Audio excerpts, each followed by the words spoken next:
नमस्कार, मैं हूं सच्चिदानंद वशिष्ठ।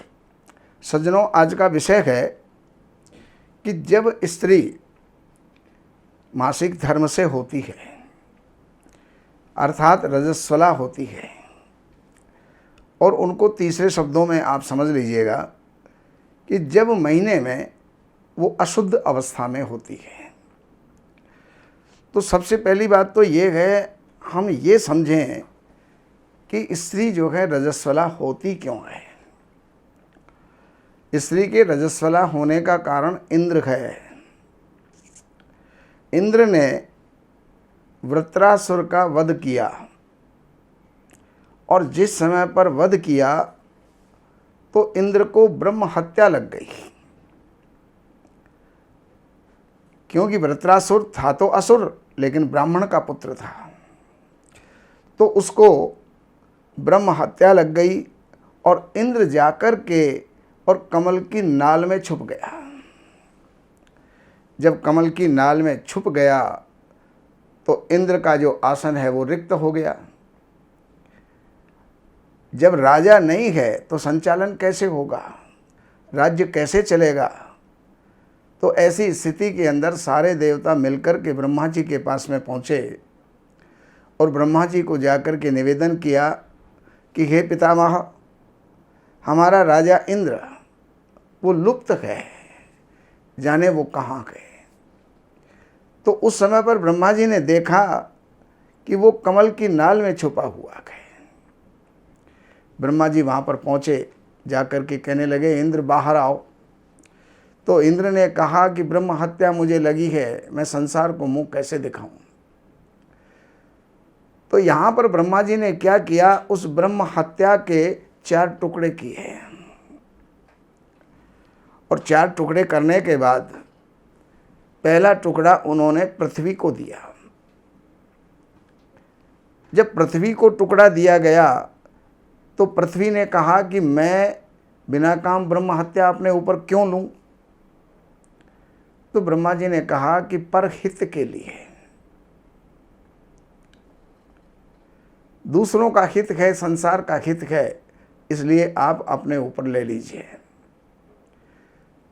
और उसके प्रति ब्रह्मा जी ने वरदान दिया कि हे धरा, हे पृथ्वी, हे भूमि, तुम जहाँ भी कहीं ऊंची नीची हो तो समय के अनुसार अपने आप भरती चली जाओगी। तो एक हिस्सा पृथ्वी ने ले लिया और दूसरा हिस्सा इन्होंने पानी को दिया। पानी ने कहा, मैं तो निर्मल हूँ, स्वच्छ हूँ, और ये अगर मैं पाप ले लूँगा तो मेरे ऊपर कोई ना कोई दब्बा रहेगा। तो पानी के ऊपर जो ब्रह्म हत्या है वो क्या है, जो उसके ऊपर जमने वाली काई। ब्रह्मा जी ने आशीर्वाद दिया, वरदान दिया कि हे जल देवता, तुम बहते रहोगे, सदा पवित्र रहोगे।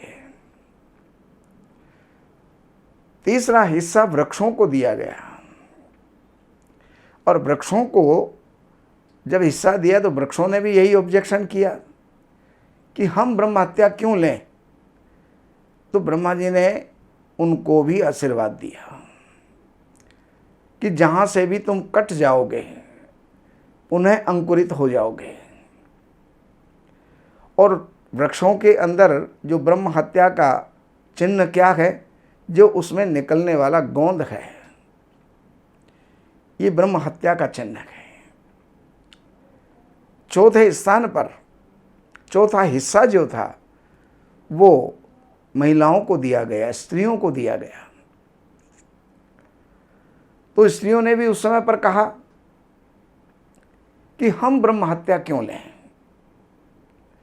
तो ब्रह्मा जी ने उनको वरदान दिया कि जिस महीने भी आपको रजो दर्शन होगा, मासिक धर्म होगा, आप रजस्वला होंगी, तो उसके तुरंत बाद आप गर्भ धारण करने योग्य हो जाएंगी।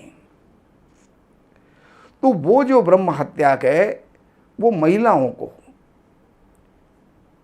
विशेष करके तो 3 ही दिन प्रवाहित होती है, वैसे 4 दिन का विधान है। तो पहले दिन जो रजस्वला होती है तो उसके अंदर उसमें कहा जाता है कि चांडालिनी,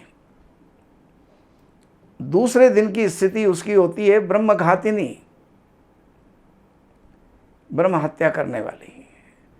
तीसरे दिन जो उसकी स्थिति होती है वो रज का, यानी कपड़े धोने वाली, और चौथे दिन वो शुद्ध होती है। लेकिन केवल गृह कार्य के लिए और पति के कार्य के लिए वो चौथे दिन शुद्ध हो जाती है। लेकिन देव पूजा के लिए, देवों के लिए, पितरों के लिए, सूर्य नारायण के लिए, इन सब के लिए वो 5वें दिन जाकर के शुद्ध होती है। तब वो रसोई भी तैयार कर सकती है, भोग भी बना सकती है, भोग लगा भी सकती है, पूजा आरती अर्चना उपासना ये सब कुछ कर सकती है। लेकिन तब तक वो त्याज्य और अशुद्ध रहती है। तो ऐसी स्थिति में उसको घर के अंदर किसी भी चीज़ से स्पर्श नहीं करना चाहिए। दूसरी बात ये है कि अगर कोई आदमी आज ये पूछे कि इससे दोष क्या है, अगर वो घर के अंदर सब कार्यों को करती है तो उसके अंदर दोष क्या है, तो दोष ये है कि जो उसमें रक्त प्रवाहित होता है वो इतना अशुद्ध रक्त होता है कि उससे किसी को भी कोई भी रोग लग सकता है। इसीलिए उसको जो है 3 दिन के लिए त्याज्य बताया गया। तो ये जानकारी मैंने आपको दी।